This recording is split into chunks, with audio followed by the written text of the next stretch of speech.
Are you looking for a thin and light, powerful gaming laptop? I am Mathias from gamingandreview.com, and today we're gonna take a closer look at the newest thin and stealth laptop from MSI.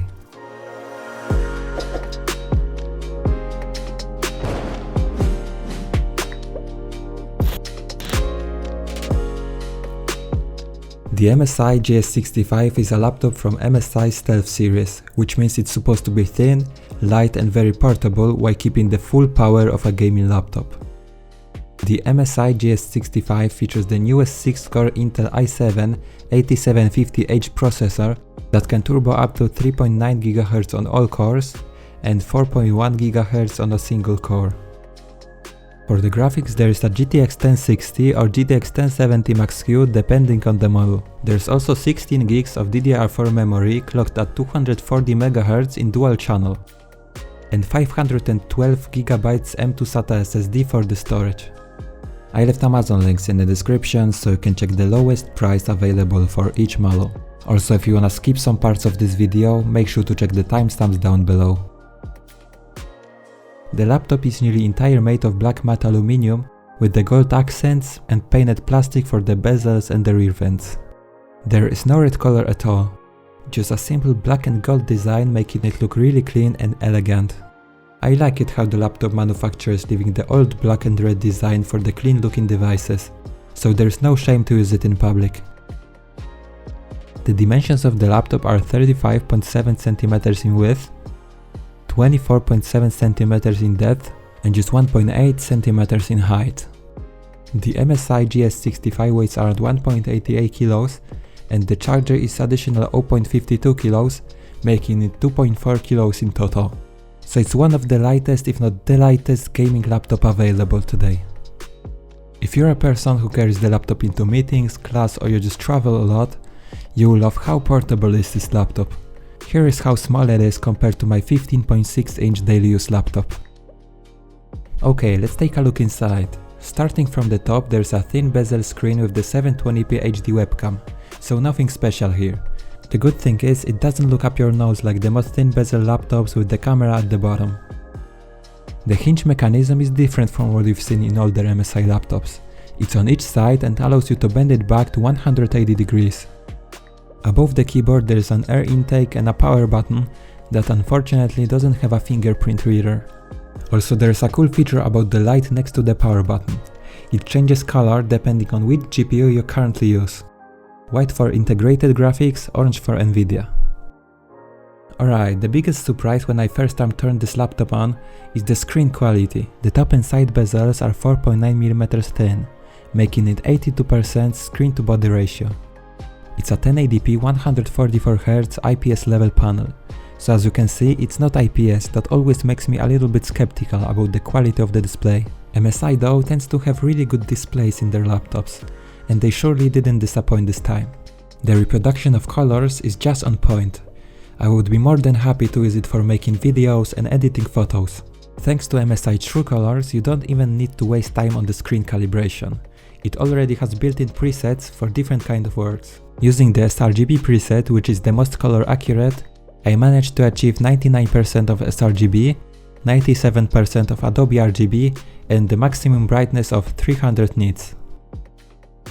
The viewing angles are just excellent. The image keeps its color even in the sharp angles. The panel runs on 144Hz refresh rate and has no G-Sync.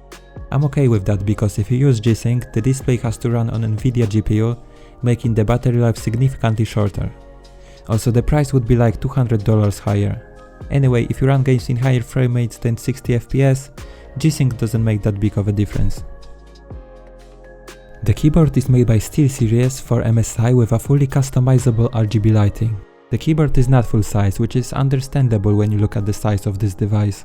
For me personally, the keyboard layout was very easy to get used to, even though I use full-size laptop keyboard for everyday use.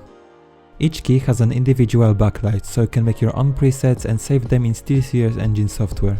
There is some keyboard flex, but you gotta push really hard to notice that. It doesn't occur in gaming or typing normally. The touchpad uses Synaptics drivers. I don't mind using Synaptics, but for those who prefer Windows precision, I think it's worth mentioning. It has no dedicated touchpad buttons, just a standard button mechanism under touchpad that helps maintain a clean look. The speakers sound pretty good. They are located at the bottom and can get really loud, but because of the location, the sound gets a bit distorted at 85% and higher volumes. The sound is very clear, but it lacks bass though. I guess there's no space for a sub in such a thin device. It doesn't bug me though, since I use the headphones all the time anyway.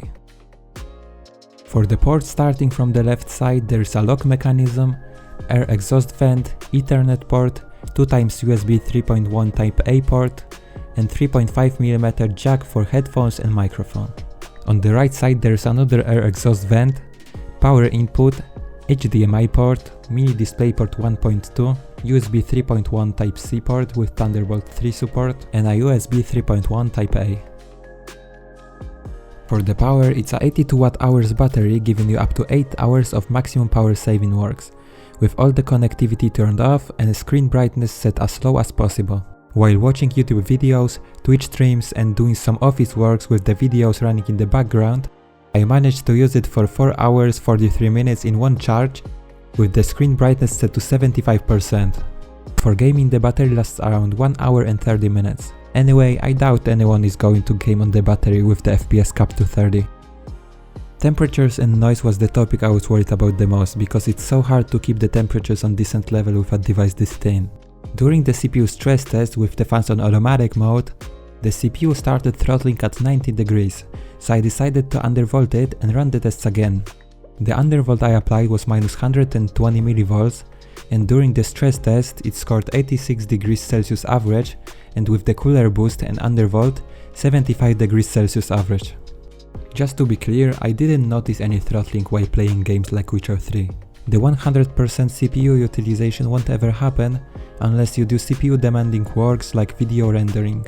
Also, if your CPU starts getting hot, you can always put the fans to cooler boost mode, which will prevent it from throttling. I would recommend you to undervolt the CPU anyway. It's easy and you don't lose any performance. When it comes to noise with the fans set to automatic, on the idle it's completely silent. When gaming it gets a little bit louder, scoring around 43 decibels, and on the cooler boost mode it hits around 53 decibels.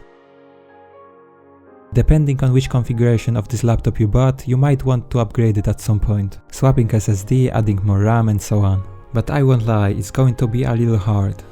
To make any upgrade you will have to take whole motherboard out of the chassis because it's upside down. If you upgraded few laptops in the past you're going to be fine, but if it's your first laptop, I would recommend you to ask someone experienced for help. The gaming on this device is just great. GTX 1060 or GTX 1070 Max-Q combined with 144Hz display is a pure pleasure when it comes to gaming. Here are the average frame rates you can expect in games from both configurations.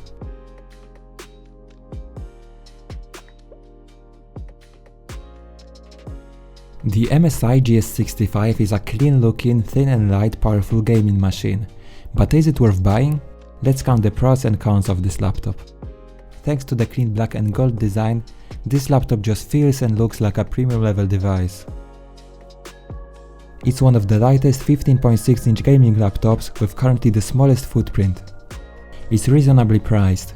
There are much more expensive laptops with configurations similar to this one. Great performance. The newest 6-core Intel i7 processor with GTX 1060 or GTX 1070 Max-Q will let you do basically anything you can think of. Excellent display, great panel, very good color reproduction and brightness, with excellent viewing angles. Accessibility.